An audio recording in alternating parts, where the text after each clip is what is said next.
نحمده ونصلي على رسوله الكريم اما بعد فاعوذ بالله من الشيطان الرجيم بسم الله الرحمن الرحيم رب اشرح لي صدري ويسر لي امري واحلل عقدة من لساني يفقهوا قولي. صفحہ نمبر 117 قبلہ اور سترہ.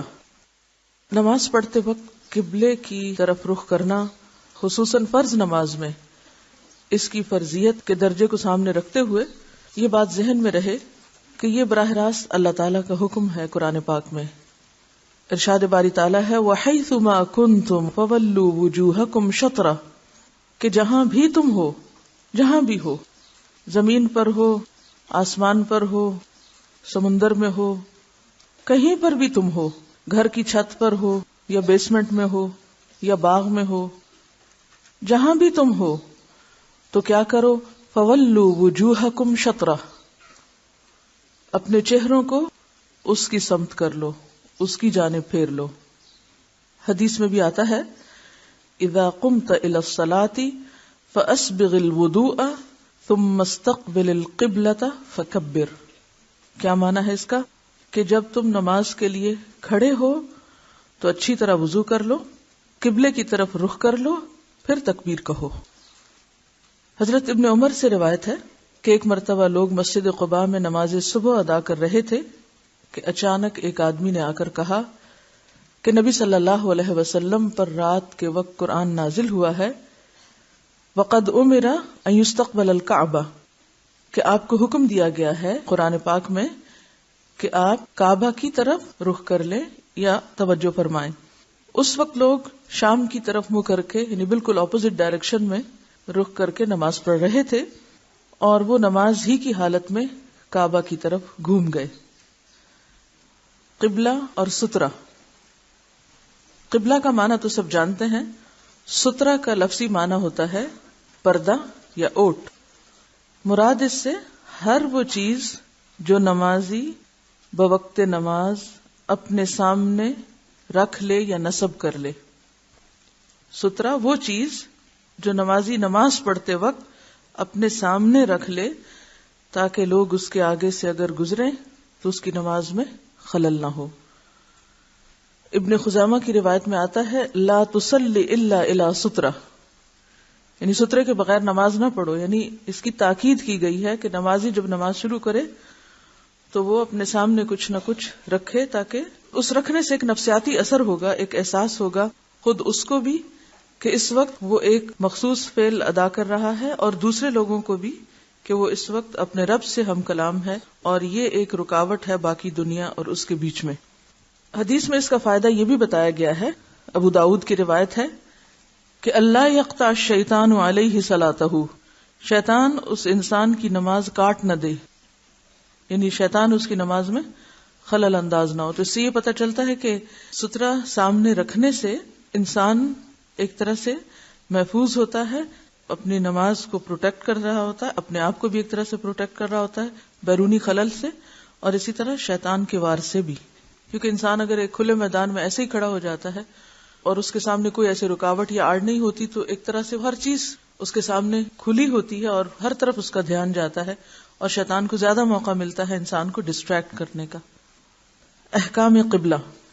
رسول اللہ صلی اللہ علیہ وسلم سواری پر نفل یا وتر نماز ادا کرنے کا ارادہ کرتے تو جدھر سواری کا منہ ہوتا اسی طرف نبی صلی اللہ علیہ وسلم کا رخ ہوتا. یعنی سواری پر قبلے کا تعین کیسے کرتے؟ جدھر سواری مڑ جاتی وہی رخ قبلے کے قائم مقام ہو جاتا. کان النبی صلی اللہ علیہ وسلم یصلی فی السفر علی راحلته حیث توجہت به یومئ ایماء صلاة اللیل الا الفرائض ویوتر علی راحلته. نبی صلی اللہ علیہ وسلم دوران سفر فرضوں کے علاوہ رات کی نماز اپنی سواری پر اشارے سے پڑھتے تھے اور سواری پر ہی وتر پڑھتے تھے. تو اس سے کیا پتہ چلتا ہے کہ فرض نماز کے علاوہ باقی نماز کہاں پڑھتے تھے؟ سواری پر. اور کیسے؟ اشارے سے. اور وتر بھی سواری پر. تو اس لیے آپ لوگوں کے لیے کس قدر سہولت ہے کہ ظہر کی نماز کے صرف فرض پڑھ کر بھی اگر آپ چلے جائیں تو نماز کو تاخیر نہیں ہوگی. اب اگر آپ کسی ایسے کام پر ہیں کہ جس کو چھوڑا بھی نہیں جا سکتا، مثلا ایک طالب علم کی حیثیت میں یا کسی اور مجبوری کے تحت کہ آپ ساری نماز سنت نفل وغیرہ ایک جگہ ادا نہیں کر پا رہے، یا آپ سفر پر روانہ ہو رہے ہیں، تو اس صورت میں فرض نماز تو آپ پراپر طریقے سے پڑھیں گے، زمین پر صحیح قبلے کا تعین کر کے، اور باقی سنت نفل وتر وغیرہ سواری پر بھی پڑھ سکتے ہیں، اور سواری پر اشارے سے پڑھی جا سکتی، خواہ آپ صحت مند اور سلامت ہوں، بغیر کسی بیماری یا عذر کے، صرف سفر کا عذر کافی ہے. اور کبھی نبی صلی اللہ علیہ وسلم کا یہ معمول بھی دیکھنے میں آتا کہ جب اونٹنی پر نوافل ادا کرنے کا ارادہ فرماتے تو اونٹنی کا منہ قبلہ رخ کرتے اور تکبیر تحریمہ کہہ کر نماز شروع فرما دیتے. اس کے بعد نفل نماز ادا کرتے جس طرف بھی سواری کا رخ ہوتا. یعنی ابتداء میں جب نیت باندھتے، آغاز کرتے نماز کا، تو سواری کو کدھر موڑ لیتے؟ قبلے کی طرف. اللہ اکبر کہہ دیتے، اس کے بعد سفر شروع کر دیتے، اور جدھر جدھر سواری مڑتی چلی جاتی پھر نماز توڑتے نہیں تھے، نماز ادا کرتے چلے جاتے. تو اس سے کیا پتہ چلتا ہے کہ ابتداء میں انسان کو کوشش کرنی چاہیے کہ وہ قبلے کا تعین کرے جتنا ممکن ہو. اور اگر بالکل پتہ ہی نہ چلے، مثلا بادل وغیرہ ہیں یا موسم ایسا ہے یا رات کا وقت ہے، کوئی طریقہ ہی نہیں، اگرچہ اب کمپس ملتے ہیں، اگر وہ صحیح ہو تو ڈائریکشن صحیح بتاتے ہیں، اور اس سے آپ رات یا دن کے اوقات میں قبلے کا تعین کر سکتے ہیں. لیکن اگر ناممکن ہو، کوئی بھی صورت نہ ہو، تو پھر اینما تولوا فثم وجہ اللہ، وہ تو پھر ایک ایکسیپشنل صورت ہے. لیکن جہاں تک انسان کا بس چلے، اس کے لیے ممکن ہو، وہ تعین کرے. اب آپ کہیں گے کہ ہم مثلا گاڑی پہ بیٹھے اور گاڑی ہمارے ہاتھ میں تھوڑی ہے کہ ہم اس کو ادھر ادھر موڑ سکیں، وہ تو ڈرائیور کے پاس ہے. تو اس صورت میں کیا کریں؟ اس صورت میں یہ ہے کہ اگر آپ دیکھ رہے ہیں کہ تھوڑا سا ادھر منہ کرنے سے یا ادھر مڑنے سے قبلے کا رخ مل سکتا ہے، تو آپ اپنی ہی سیٹ پر تھوڑا سا دائیں یا بائیں گھوم جائیے. اور اسی طرح اگر اس صورت میں بھی آپ سمجھے کہ گھومنا بھی ممکن نہیں، تو پھر جس طرف بھی رخ ہو آپ پڑھ سکتے ہیں. اور پھر خاص طور پر نوافل کا موقع اگر گھر پر نہیں اور آپ کو روز سفر کرنا ہے، اور سفر بھی فرض درجے کا ہے، لازم ہے، ایسے طلب العلم فریضہ، علم کا سیکھنا جو ہے فرض ہے. اب آپ کو گھر میں نہیں مل رہا وہ سب کچھ، استاد گھر پہ نہیں آ سکتا، اور آئے گا بھی کیسے؟ استاد کے پاس تو جانا ہی پڑتا ہے. تو ایسی صورت میں اگر آپ کو گھر سے نکلنا پڑ رہا ہے اور آپ کے لیے سفر مجبوری، اور ٹھیک ہے خواتین تو پھر بھی گھر میں بیٹھ جائیں گی، مرد حضرات کیا کریں؟ کیونکہ نماز صرف عورتوں پر تو فرض نہیں، مردوں پر بھی فرض ہے. جاب کے اوقات ایسے ہیں، ڈیوٹی کے وقت ایسے ہیں، یا اور کئی ایک وجوہات ہو سکتی ہیں. تو ایسی صورت میں ہمارے دین میں وسعت ہے، اور اس وسعت کا معنی کیا ہے کہ انسان فرض نہ چھوڑے، کام نہ چھوڑے، لیکن اس میں جتنی ممکن رخصت ہے اس کو اختیار کر لے.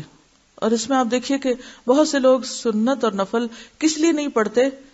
شدید مصروفیت کی وجہ سے نوافل چھوڑ دیتے ہیں، اور وہ نہیں جانتے ہوتے کہ ہم کسی اور جگہ بالکل فارغ بھی بیٹھے ہوتے ہیں، گھنٹے گھنٹے کے بس کے سفر میں فارغ ہیں، کوئی کرنے کا کام نہیں. تو ایسی صورت میں اگر باوضو ہو کہ آپ سفر شروع کر رہے ہیں تو اپنے سواری پر بھی پڑھتے جائیں. اب آپ کے لیے ایک اور مسئلہ ہوگا کہ وہ لوگ دیکھتے ہیں تو وہ کیا کہیں گے، وہ تھوڑی دیر کچھ کہیں گے پھر وہ بھی یہی کرنے لگیں گے، وہ حیران ہوں گے، پریشان ہوں گے، شاید آپ پہ غضبناک بھی ہوں کہ آپ ہمیں گناہ گار کر رہے ہیں یا نماز پڑھ کے. تو بحث نہیں کیجیے، عمل کرتے جائیے، پھر وہ خود بھی تحقیق کرنا شروع کر دیں گے، اور شاید ان کو بھی نصیب ہو جائے نبی صلی اللہ علیہ وسلم کے اس عمل کی خبر رکھنا. تو ہم سب کو اپنے اوقات کا زیادہ سے زیادہ بہتر استعمال کرنا چاہیے، اور ایسے مواقع سے فائدہ اٹھانا چاہیے، اور اس کو سنت سمجھ کے بھی کرنا چاہیے. پہلے زمانے میں آپ کو معلوم ہے کہ سفر طویل بھی بہت ہوتے تھے، 1-2 دن کا سفر تھوڑی ہوتا تھا، 8-8 دن، مہینہ مہینہ لوگ سفر کرتے رہتے تھے. اب ایسی صورت میں انسان آخر کتنی دیر نماز اس طرح جلدی میں پڑھے؟ تو پھر جہاں بھی موقع ہو پڑھتا رہے. اس صورت میں آپ رکوع اور سجدہ سر کے اشارے سے کرتے، البتہ سجدے کی حالت میں رکوع کی نسبت سر کو زیادہ جھکا لیتے. رکوع اور سجدے کا فرق کیسے پتہ چلتا ہے؟ رکوع میں کم جھکتے اور سجدے میں میکسیمم، زیادہ سے زیادہ. جب فرض نماز ادا کرنا مقصود ہوتا ہے تو سواری سے اترتے اور قبلہ رخ کھڑے ہو جاتے. اس سے کیا پتہ چلتا ہے کہ فرض نماز بسوں گاڑیوں میں نہیں ہوتی، اس کے لیے آپ کو باقاعدہ قبلہ کا تعین کرنا ہے. الا یہ کہ کوئی صورت ہے ہی نہیں، مثلا ایک فلائٹ ہے 8 گھنٹے کی، اب وہ تو جہاز لینڈ کرے گا 8 گھنٹے کے بعد، اب آپ کیا کریں؟ اب نماز کا وقت گزر جائے گا، تو ایسی صورت میں پھر آپ اپنی سیٹ پر بیٹھے بیٹھے بھی پڑھ سکتے ہیں. لیکن اگر آپ سمجھیں کہ ایک نماز یعنی ظہر اور عصر کے بیچ کے وقت میں اترے گا جہاز، تو آپ دونوں کو جمع بھی کر سکتے ہیں. مغرب اور عشاء کے بیچ کا وقت ہو تو آپ جمع کر سکتے ہیں، اور جمع کر کے باقاعدہ قبلہ رخ ہو کر نماز پڑھیں. ادروائز آپ کیا کر سکتے ہیں؟ وہیں پڑھ سکتے ہیں. قبلہ کے بارے میں نبی صلی اللہ علیہ وسلم کا ارشاد ہے کہ شمال اور جنوب کے درمیان مغرب کی طرف تمام سمت قبلہ ہے. کتنا وسیع قبلہ آپ نے بتایا. شمال اور جنوب کتنے فاصلے پہ ہوتے ہیں؟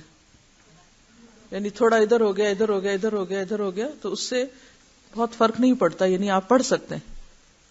آپ اپنے گھر میں ہیں، آپ نے صحیح ڈائریکشن معلوم کر لی، لیکن سفر میں آپ سورج کے غروب اور طلوع کو دیکھ کر قبلے کی ڈائریکشن متعین کر رہے ہیں، تو ہو سکتا ہے کہ سردیوں میں سورج کا رخ غروب کی جگہ کچھ اور ہو اور گرمیوں میں کچھ اور ہو. تو آپ ایک دفعہ کسی جگہ سے گزرے گرمیوں میں اور آپ نے رخ کہیں اور کیا، اگلی دفعہ گزرے تو تھوڑا اور، تو پھر آپ پریشان ہو کہ پتہ نہیں وہ نماز میری صحیح تھی یا یہ صحیح تھی. بہتر ہے نماز پڑھو ہی نہ. تو یہ کوئی عذر نہیں کہ نماز پڑھو ہی نہ، یہ حل نہیں ہے اس مسئلے کا. آپ کو نماز پڑھنا ہے، اگر تھوڑا بہت ڈائریکشن میں ادھر ادھر فرق ہو بھی گیا تو اس کی رخصت ہے. یعنی ڈائریکشن اصل میں دیکھنا ہے کہ سمت کون سی ہے. قبلے کی جانب قبر ہونے کی صورت میں وہاں سے ہٹ کر نماز ادا کرنی چاہیے، کیونکہ قبرستان میں ویسی نماز نہیں ہوتی، اور اگر کہیں ایسی جگہ پر آپ کو نماز ملی ہے جہاں سامنے قبر ہے تو قبر سے ہٹ کے پڑھیں. آپ صلی اللہ علیہ وسلم نے فرمایا کہ قبروں کی جانب منہ کر کے نماز ادا نہ کرو اور نہ قبروں پر بیٹھو. دونوں چیزیں منع ہے. سترہ کا بیان. یہاں سترہ سے مراد وہ چیز ہے جسے نمازی اپنے آگے کھڑا کر کے نماز پڑھتا ہے تاکہ اس کے آگے سے گزرنے والا سترے کے آگے سے گزر جائے اور گناہگار نہ ہو. یہ سترہ لاٹھی، برچھی، لکڑی، دیوار، ستون اور درخت سے ہوتا ہے، اور امام کا سترہ سب مقتدیوں کے لیے کافی ہوتا ہے. مقتدی کس کو کہتے ہیں؟ جی ہاں، امام کی پیچھے نماز پڑھنے والوں کو، اقتداء کرنے والوں کو. ان کی حضرت طلحہ بن عبید اللہ سے روایت ہے کہ رسول اللہ صلی اللہ علیہ وسلم نے فرمایا اذا وضع احدكم بين يديه مثل مؤخرة الرحل فليصلي ولا يبالي من مر وراء ذلك. باب فعل سے، جب تمہارا ایک شخص اپنے سامنے پالان کی پچھلی لکڑی کے برابر کوئی چیز رکھ لے تو نماز جاری رکھے، اور جو کوئی اس کے سامنے سے گزرے اس کی پرواہ نہ کرے. اب یہاں یہ بتایا گیا کہ سترہ کتنا ہونا چاہیے، اور اس کو تشبیہ دی گئی پالان کی پچھلی لکڑی سے. حضرت عطا فرماتے ہیں کہ پالان کے پچھلے حصے کی لکڑی 1 ہاتھ یا اس سے کچھ زیادہ لمبی ہوتی ہے. یعنی بہت لمبی لکڑی نہیں کہ آپ کے قد کے برابر ہو یا آدھے قد کے برابر، یعنی چھوٹی سی لکڑی ہو تو بھی کافی ہے. معلوم ہوا کہ کم از کم 1 ہاتھ لمبی لکڑی یا کوئی اور چیز سترہ بن سکتی ہے. اب یہ لکڑی باریک بھی ہو سکتی، لوہے کی سلاخ بھی ہو سکتی، یعنی پتلی سے پتلی بھی ہو سکتی ہے، چوڑی بھی ہو سکتی ہے. تو تیر جیسی لکڑی جو ہے وہ بھی کافی ہو سکتی ہے. اچھا، ایک روایت میں آیا اگر کچھ نہ ہو تو لکیر کھینچ لے، لیکن یہ روایت ضعیف ہے. حضرت ابو جحیفہ رضی اللہ عنہ سے روایت ہے کہ رسول اللہ صلی اللہ علیہ وسلم نے بطحا میں لوگوں کو نماز پڑھائی. نبی صلی اللہ علیہ وسلم کے سامنے ایک برچھی نصب تھی. آپ نے 2 رکعت ظہر کی نماز پڑھائی اور 2 رکعت عصر کی، یعنی جمع کی.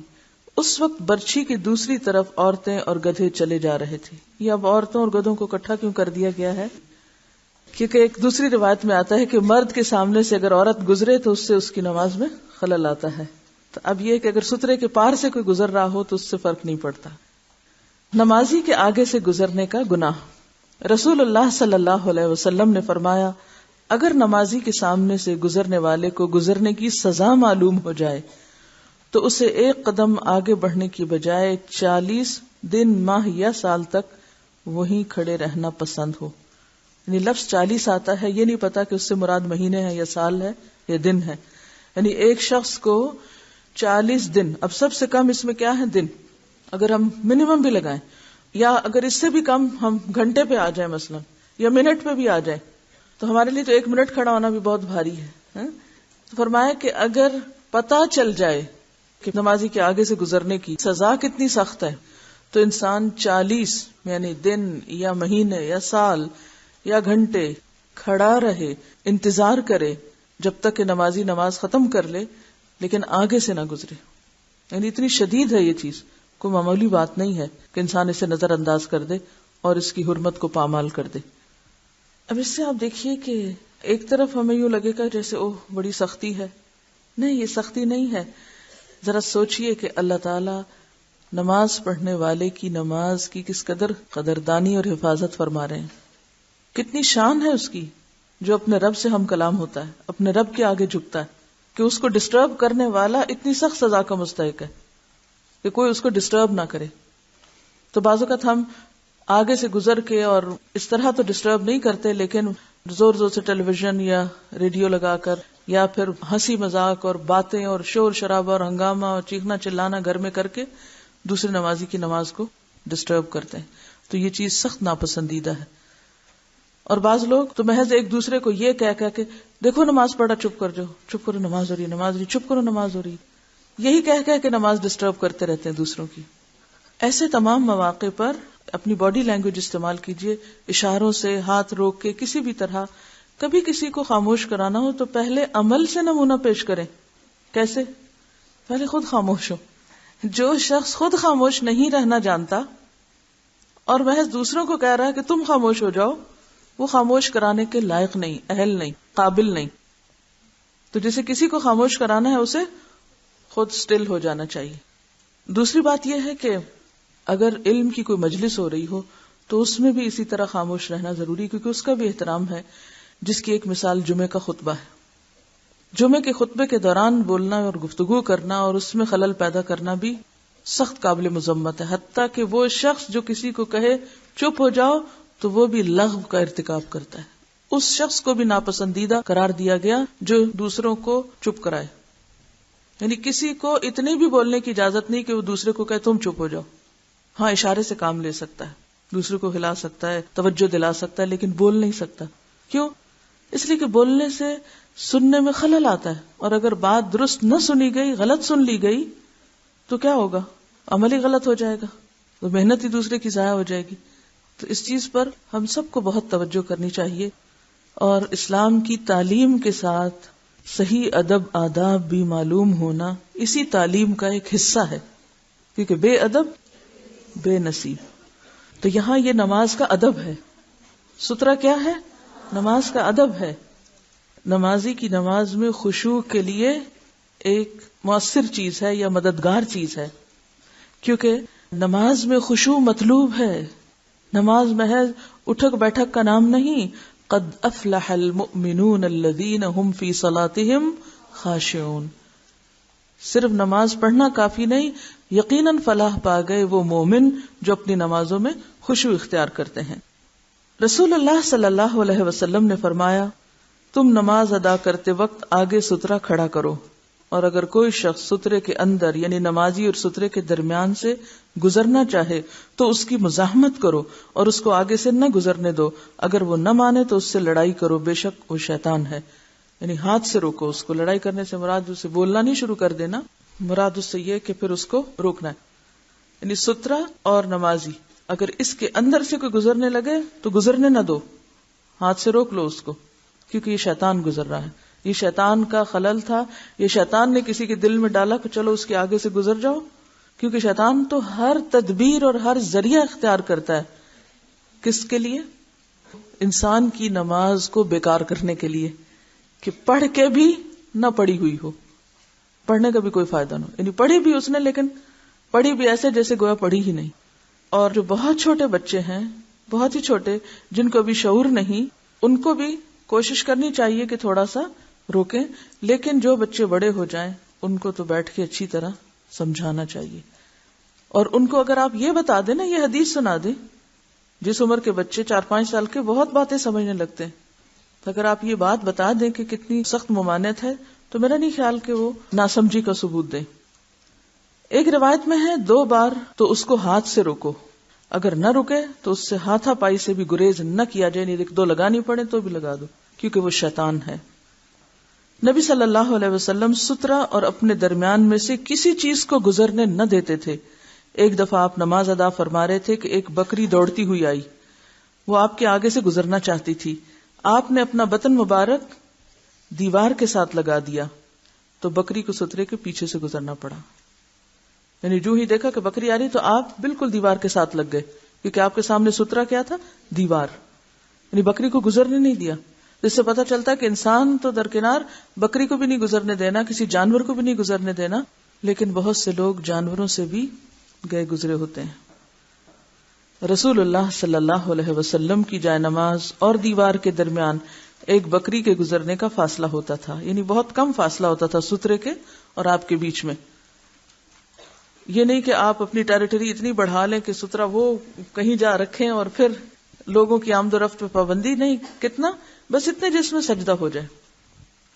رسول اللہ صلی اللہ علیہ وسلم نے فرمایا، اگر نمازی کے آگے اونٹ کے پالان کی پچھلی لکڑی جتنا لمبا سترا نہ ہو اور بالغ عورت، گدھا یا سیاہ کتا آگے سے گزر جائے تو نماز ٹوٹ جاتی ہے، اور سیاہ کتا شیطان ہے. نیچے آپ دیکھیے نمبر 2 حاشیے پہ امام احمد رحمت اللہ علیہ فرماتے ہیں کہ عورت اور گدھے کے مسئلے میں میرا دل مطمئن نہیں ہے. امام مالک، شافعی، ابو حنیفہ اور جمہور علماء متقدمین و متاخرین فرماتے ہیں کہ نمازی کے سامنے سے کسی چیز کے گزرنے سے اس کی نماز باطل نہیں ہوتی. ٹھیک ہے، یعنی اس میں نمازی کا کیا قصور؟ اب ایک شخص نماز شروع کرے، ایک گزر جائے، وہ نماز توڑ دے، پھر شروع کرے، ایک اور گزر جائے، پھر کیونکہ ہر جگہ تو آپ گھر کی طرح پروٹیکٹڈ نہیں ہوتے. جیسے حرم ہے، کوئی اور جگہ ایسی پبلک پلیسز ہو سکتی ہیں، یا ایسے مقامات جہاں لوگوں کو یہ شعور ہی نہیں کہ نمازی کے آگے سے نہیں گزرنا. تو ایسی صورت میں پھر نمازی پر کیا وبال؟ تو پھر اس حدیث کا مطلب کیا ہوا؟ وہ کہتے ہیں یقطع الصلاۃ کا مطلب یہ ہے کہ نماز میں دل کا خشوع و خضوع قائم نہیں رہتا.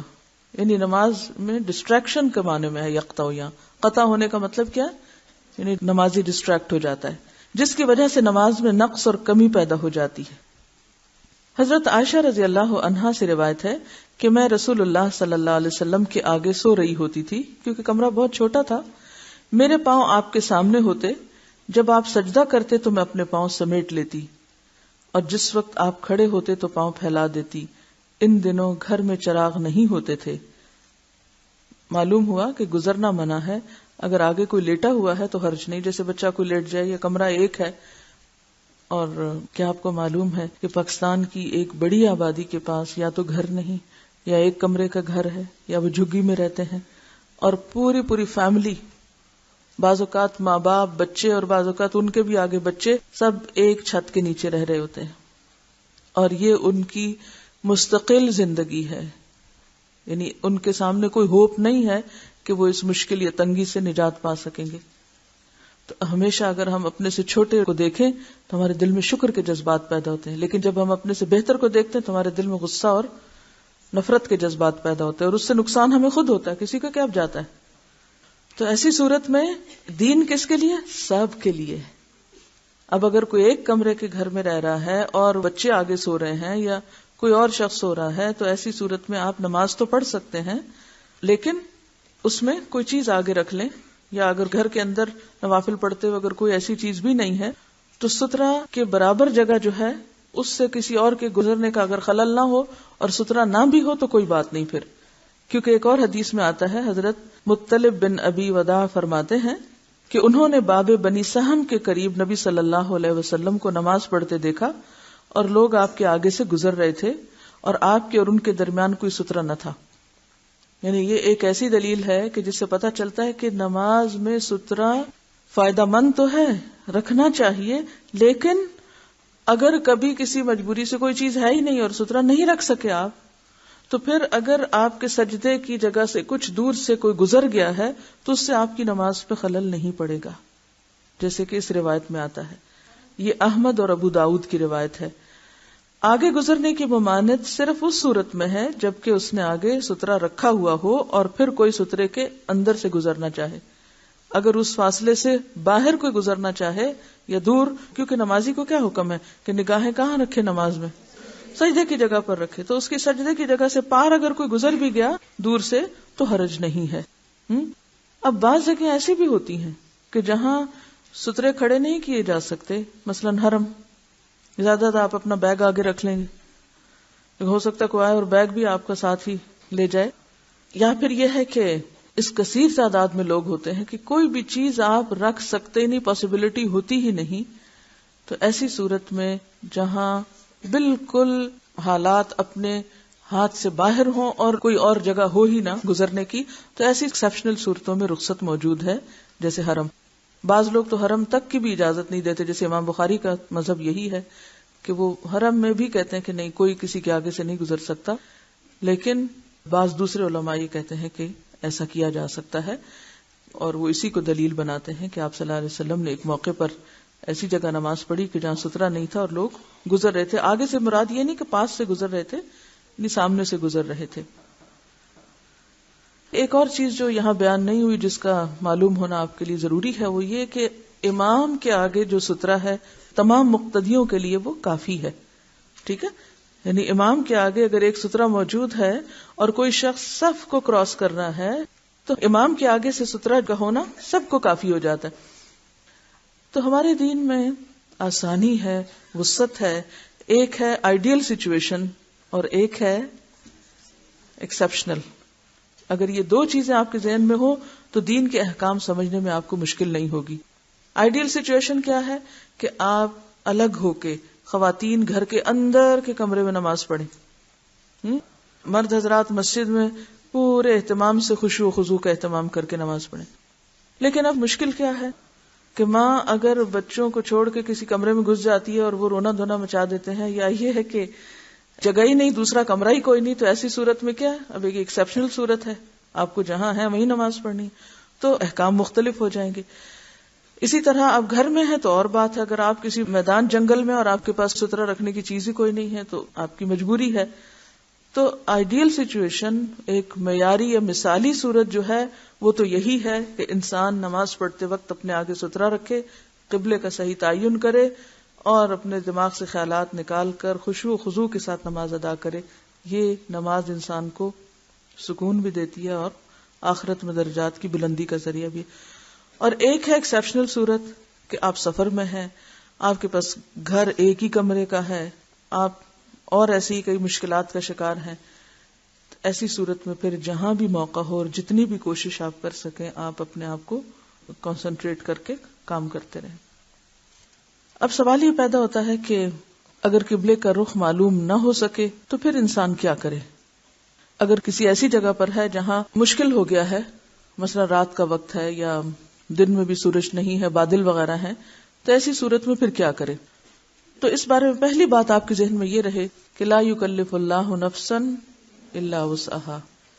جتنے بھی احکامات ہیں ان سب میں یہ اصول مد نظر رکھیے کہ انسان کو تکلیف نہیں دی گئی مگر وہ جو اس کی وسعت میں ہو، یعنی جو وہ کر سکتا ہو وہ کرے، اور جو وہ کر ہی نہیں سکتا، یعنی کوئی پاسبلٹی ہے ہی نہیں، کوئی دوسری آپشن ہے ہی نہیں، تو ایسی صورت میں پھر جو بھی وہ کرے گا، جس چیز میں بھی وہ کوشش کرے گا اور اپنے خیال میں حق تک پہنچے گا، وہ اس کے لیے وہی کافی ہو جائے گا. اس سلسلے میں عبداللہ بن عامر بن ربیعہ اپنے والد سے روایت کرتے ہیں، وہ بیان کرتے ہیں کہ ہم ایک اندھیری رات میں آپ کے ساتھ سفر میں تھے. اندھیری رات، نہ چاند نظر آئے نہ ستارے، اور ہم سفر کر رہے تھے. ہمیں قبلے کا علم نہیں ہوا. فصلى كل رجل منا على حياله، لہذا ہم میں سے ہر آدمی نے اپنی جہت میں نماز پڑھ لی، جدھر اس کا دل مانا اس نے ادھر ہی منہ کر کے نماز پڑھ لی. جب صبح ہوئی تو ہم نے یہ بات آپ صلی اللہ علیہ وسلم سے بیان کی. اس پر یہ آیت نازل ہوئی فَأَيْنَمَا تُوَلُّوا فَثَمَّ وَجْهُ اللَّهِ، کہ جدھر بھی تم منہ کر لو گے وہیں اللہ کی ذات موجود ہے. یعنی ایسی صورت میں پھر انسان کسی بھی طرف منہ کر کے نماز پڑھ سکتا ہے. انسان اپنے دل سے پوچھے کہ دل اس کا اب کس طرف کو مائل ہے، اور وہی اس کے لیے قبلہ ہو جائے گا. یعنی پھر اس کی رخصت ہے، اجازت ہے. اب سوال یہ ہے کہ اگر کوئی شخص اپنے اجتہاد کے ساتھ یعنی اپنی طرف سے کوشش کر رہا ہے اور رخ معلوم کر رہا ہے، اس کے ساتھ وہ نماز پڑھ لیتا ہے. اتنے میں کوئی شخص آتا ہے تو وہ اسے کہتا ہے کہ نہیں، تم نے ادھر منہ کر کے نماز پڑھی، رخ ادھر نہیں تھا، ادھر تھا، یعنی مشرق کو نہیں مغرب کو تھا. تو ایسی صورت میں پھر کیا وہ دوبارہ نماز ادا کرے؟ یا اس کے لیے پہلی نماز ہی کفایت کر جائے گی؟ یہ کہہ رہے ہیں دوبارہ نماز پڑھے. آپ دلیل؟ جب رات میں سب صحابہ نے اپنے اپنے رخ پہ نماز پڑھ لی تو پھر جب انہوں نے آپ کو صبح اپنا مسئلہ بتایا تو آپ نے یہ نہیں کہا کہ نہیں قبلہ تو اس طرف ہے اور اب تم سارے اپنی رات کی نماز لوٹاؤ. اگرچہ بعض علماء کا خیال ہے کہ اگر وقت ہے تو اس کے اندر نماز لوٹا لے، لیکن اگر کوئی لوٹا لیتا ہے اپنے دل کی تسلی کے لیے تو وہ اس کا اپنا معاملہ ہے. لیکن راجح بات یہی ہے کہ ایسی صورت میں چونکہ آپ صلی اللہ علیہ وسلم نے ان کو دوبارہ نماز پڑھنے کے لیے کہا نہیں، اسی نماز کو کافی سمجھا، دوبارہ دہرایا نہیں گیا، تو اس سے کیا پتہ چلتا ہے کہ اگر کوئی شخص اس نماز کے بعد دوبارہ اس نماز کو نہیں پڑھتا تو بھی کوئی بات نہیں. اب دوسری سچویشن یہ ہے کہ آپ نے ابھی آدھی نماز پڑھی، 2 رکعتیں پڑھی، اور نماز کے دوران ہی کوئی آ کے آپ کو بتاتا ہے کہ آپ کے قبلے کا رخ درست نہیں، دائیں طرف ہو جائیے، بائیں طرف ہو جائیے، تو کیا اس کی یہ حرکت درست ہوگی؟ جی ہاں. نماز پڑھ چکے تو دوبارہ قبلہ رخ ہو کے پڑھنے کی ضرورت نہیں، لیکن اگر نماز کے دوران ہی اس کو پتہ چل جاتا ہے کہ قبلے کا رخ دوسری طرف ہے تو اس وقت اس کو فوراً گھوم جانا چاہیے. تو پھر بھی وہ کیا کرے گا؟ جو باقی حصہ ہے نماز کا وہی ادا کرے گا، پچھلے سے دہرانا نہیں شروع کر دے گا. تو اس سے بھی کیا پتہ چلتا ہے؟ یہ دوسری دلیل بھی ہو گئی نا. یعنی بیچ نماز کے مثلا 4 رکعت کی نماز تھی، 2 رکعت بعد پتہ چلا، اب اس نے رخ تو پھیر لیا، اب ان 2 رکعتوں کا کیا کہیے جو پہلے ادھر منہ کر کے نماز پڑھی تھی اس نے؟ ان کو دہرائے؟ بس باقی کا جو حصہ ہے اس کو پڑھ لے. تو اس سے بھی کیا پتہ چلتا ہے کہ وہ کیا کرے گا؟ غلط سمت پڑھی جانے والی نماز کو دوبارہ نہیں دہرائے گا. اور اس کی دلیل کیا ہے کہ وہ گھوم جائے؟ تحویل قبلہ کا حکم اس میں بہت بڑی دلیل ہے جو میں نے ابھی پیش کی تھی کہ ابن عمر سے روایت ہے کہ لوگ مسجد قباء میں نماز ادا کر رہے تھے کہ ایک شخص نے آ کے کہا اور سب کے سب نماز میں گھوم گئے، اور انہوں نے بھی کیا نہیں کیا؟ پچھلی نماز نہیں، آدھی نماز جو پہلے سے پڑھی جا چکی دوبارہ نہیں پڑھی. اور اس موقع پر ایک سوال بھی اٹھا تھا، قرآن پاک میں اس کا بھی ذکر آتا ہے کہ وہ لوگ جو پہلے فوت ہو چکے پچھلے ہی قبلے پر ان کا کیا ہوگا، ان کی نمازیں کیا ہوئیں؟ تو کیا آیت آئی تھی؟ وَمَا كَانَ اللَّهُ لِيُضِيعَ إِيمَانَكُمْ. وہ بھی تو اللہ کا حکم تھا. اور اس کے بعد یہ اندھیری رات میں صحابہ کا اپنے اپنے رخ پہ نماز پڑھنا اور آپ صلی اللہ علیہ وسلم کو دہرانے کے لیے نہ کہنا بھی کیا تھا؟ رسول کا فیصلہ. تو جب اللہ اور اس کے رسول کا فیصلہ آ جائے تو پھر ہماری عقل کا کیا کام؟ ٹھیک ہے. تو ایسی صورت میں اطمینان رکھا کیجئے، کیونکہ ہوتا یہ ہے کہ پھر عموماً بحثیں اور جھگڑے شروع ہو جاتے ہیں اور پھر گروہ بندی شروع ہو جاتی ہے، پھر اس کو انا کا مسئلہ بنا لیا جاتا ہے اور پھر اس طرح اختلافات بڑھتے بڑھتے کہیں سے کہیں پہنچ جاتے ہیں. اصل میں دین کی سمجھ کس چیز کا نام ہے؟ فقہ کس چیز کا نام ہے؟ محض قاعدے قوانین رٹ لینے کا اور اپنی رائے پہ جم جانے کا نام نہیں، بلکہ اللہ اور اس کے رسول صلی اللہ علیہ وسلم کی اطاعت کے جذبے کا نام ہے. کیونکہ جس سے اللہ راضی ہوتا ہے، جس کے ساتھ اللہ بھلائی کرتا ہے، اس کو دین کی سمجھ دے دیتا ہے. تو جس پر اللہ راضی ہو وہ شخص ایسا کبھی بھی نہیں ہو سکتا کہ جو انا پرستی کا شکار ہو. اب آپ دیکھیے کہ ہوائی جہاز میں نماز کا ہمیشہ ہی ایک مسئلہ رہتا ہے کہ ہوائی جہاز میں یا کسی اور ایسے مقام پہ، مثلا بحری جہاز میں جو بالکل عین بیچ سمندر کے ہوں اور سورج کے بارے میں بھی کوئی پتہ نہ چل رہا ہو کہ کدھر ہے، تو یہاں پر انسان کیا کرے؟ تو وہی کرے جو اس اندھیری رات میں صحابہ نے کیا تھا، فاتقوا اللہ ما استطعتم. اللہ سے ڈرو جتنی تم میں استطاعت ہے، کیونکہ لا یکلف اللہ نفسا الا وسعها. یہاں یہ آیت فٹ آئے گی، یہ نہیں کہ ہم سستی کے مارے سو رہے ہیں اور کہیں اٹھ ہی نہیں سکتی، لا یکلف اللہ نفسا الا وسعها. یہ اس آیت کا مطلب نہیں ہے. خود نہیں اٹھ سکتے، کسی کا سہارا لے کے اٹھ جاؤ. وضو نہیں کر سکتے، تیمم کر لو. یہاں ایک کے بعد ایک آپشن موجود ہے، لیکن اس اندھیری رات میں تو کوئی آپشن ہے ہی نہیں، کوئی چوائس ہی نہیں ہے آپ کے پاس دوسری. اب آپ کیا کریں؟ نماز تو نہیں چھوڑ سکتے. تو یہاں معاملہ اور ہے اور وہاں معاملہ اور ہے. تو پہلے تو یہ ہے کہ انسان جستجو کرے، کوشش کرے، ادھر ادھر سے پوچھے جب جہاز اسلام آباد سے کراچی جاتا ہے تو وہ کس رخ پہ اڑتا ہے، تو وہ آپ کو بتا سکتے ہیں کہ وہ نارتھ میں جاتا ہے یا ساؤتھ میں جاتا ہے یا کس طرف جاتا ہے. اور آپ کو اتنا اندازہ تو ہونا چاہیے کہ ہمارے ملک میں قبلے کا رخ کدھر کو ہے. اور پھر آپ نے یہ بھی پڑھا کہ شمال اور جنوب کے درمیان ہے، تو مطلب یہ ہے کہ اگر تھوڑا ادھر تھوڑا ادھر بھی ہو گیا تو وہ استقبال القبلہ، اس کا حکم پورا ہو گیا. بعض اوقات ایروپلین میں میپ بھی دکھا رہے ہوتے ہیں کہ جہاز کس ڈائریکشن کو جا رہا ہے، وہ پوری دنیا کا نقشہ آتا ہے، پھر خاص ایریے کا آتا ہے، پھر اس سے اور زیادہ اسپیسیفکلی بتاتے ہیں. تو جہاز میں اب قبلے کا رخ معلوم کرنا اتنا مشکل نہیں ہے اگر آپ تھوڑی سی تکلیف کر لیں یا شرمائے بغیر پوچھ لیں، کیونکہ کوئی حرج نہیں ہے. اور ایون اگر ایسی ایئر لائن ہے جو نان مسلمز کی ہے تو بھی وہ خوشی سے آپ کے ہر سوال کا جواب دیں گے تاکہ آپ دوبارہ اس جہاز پر سفر کریں. ان کے سامنے اپنا دنیاوی مفاد اور بزنس ہوتا ہے، اس لیے وہ ہر طرح کا تعاون کرنے کو تیار ہوتے ہیں. اور اسی طرح یہ ہے کہ اگر وضو کا پانی وہاں نہ ہو تو تیمم کی مٹی تھوڑی سی ساتھ لے چلیں، لیکن نماز اپنے وقت پر، نماز سے کوتاہی نہیں ہو سکتی. اور اگر گنجائش ہو کہ جہاز اترنے کے بعد آپ کو نماز کا موقع مل سکتا ہے نمازیں جمع کر کے، تو اس صورت میں آپ نماز جمع بھی کر سکتے ہیں. سعودی ایئر لائن میں تو عام طور پر چھت پر جیسے لائٹ لگی ہوئی، اسی طرح قبلے کی ڈائریکشن کا بڑا سا کمپس بھی لگا ہوتا ہے، تو وہاں مشکل نہیں ہوتی. یہ تو تھا گھر سے باہر یا جہاز پہ یا سمندر میں معاملہ. لیکن بعض اوقات آپ گھر پر ہی ہیں مگر آپ اتنے بیمار ہو گئے، مثلا کسی کو جوڑوں کا درد ہو گیا اور وہ ہل ہی نہیں سکتا. اسی طرح کوئی شخص ہسپتال میں، اسے آکسیجن لگی ہوئی ہے لیکن ویسے ہوش میں ہے، تو نماز تو ہے. اب وہ یہ تو نہیں کر سکتا کہ وہ کہے سارے عملے کو کہ آپ یہ سب ہٹائیں اور میرا جو بیڈ ہے وہ آپ قبلے کی طرف کریں تاکہ میں نماز پڑھوں. تو ایسی صورت میں وہ کیا کرے گا، حالانکہ وہ جانتا ہے کہ قبلہ دوسری طرف ہے. اب وہ کیا کرے گا؟ آپ مثلاً اپنے کسی عزیز کو ہاسپٹل میں وزٹ کرنے کے لیے گئیں، انہوں نے آپ کے سر پہ اسکارف دیکھ لی. اب وہ آپ سے پوچھتے ہیں، کیونکہ عام طور پہ اگر کوئی نماز نہ بھی پڑھے تو بعض اوقات ہسپتال میں، بیماری میں، مجبوری میں لوگ پڑھنا چاہتے ہیں، اور جب یہ یقین ہونے لگے کہ موت قریب ہے تو ضرور پڑھنا چاہتے ہیں. تو ایسی صورت میں سب سے پہلا مسئلہ وضو کا پڑ جاتا ہے، پھر قبلے کا ہو جاتا ہے، اور ان جھگڑوں میں عموماً وہ بیچارے نماز ہی نہیں پڑھ سکتے. تب آپ ان پہ کیا فتویٰ صادر فرمائیں گی؟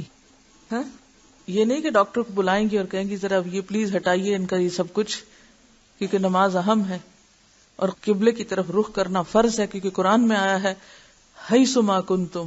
حیث ما ظرف زمان و مکان دونوں پہ آتا ہے، حیث ما کنتم فولوا وجوہکم شطرہ. یہ آیت نہیں سنائیں گی؟ کیوں؟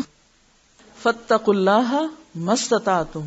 اب اگر وہ اپنے سارے ماسک ہٹاتا ہے تو وہ مر جائے گا. تو اگر آپ ایسے فتوے دینے لگے جس سے دوسروں کی موت واقع ہونے لگے تو آپ پر جان لینے کا بھی مقدمہ کیا جا سکتا ہے. تو ایسے تمام مواقع پر کچھ اصول آپ کو یاد ہونے چاہیے اور کچھ دلائل بھی ہونے چاہیے، کیونکہ بعض اوقات ہم کسی کو تو رخصت دے دیتے، اپنے دل میں ایک بے چینی شروع ہو جاتی کہ پتہ نہیں صحیح بات بھی کی ہے یا نہیں. تو علم کے ساتھ، یقین کے ساتھ اور دلیل کے ساتھ.